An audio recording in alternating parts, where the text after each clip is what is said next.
Okay, let's go. What's your fave Wish Boss moment? My favorite Wish Bus moment was when we first stepped on this bus. Tagal na po yun. It was a dream come true, so yun po ang pinaka-favorite moment. Long ko sa time Wish Bus. ago, he still remembers everything. My ultimate music career wish is, syempre, umangat ang P-pop, makilala globally. What's your wish? What I wish for Wish is to have more buses all over the world.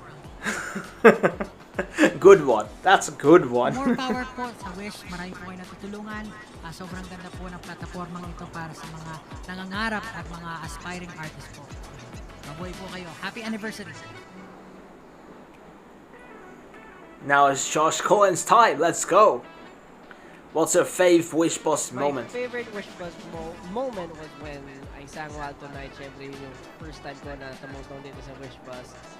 At ayun, kasi ang sarap lang laruin ng mga cameras dito, kaya sobrang enjoy ako ng time na yun.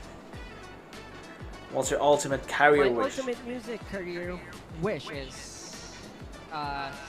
for the Philippines, of course, Philippine music industry to grow more at makatulong tayo sa economy ng Philippines, and of course, bring OPM global. What's your wish for Wish? What I wish for Wish is sana lahat ng bansa meron ng Wish Bus at syempre magkaroon pa ng events. Yun ang wish ko, ultimate wish.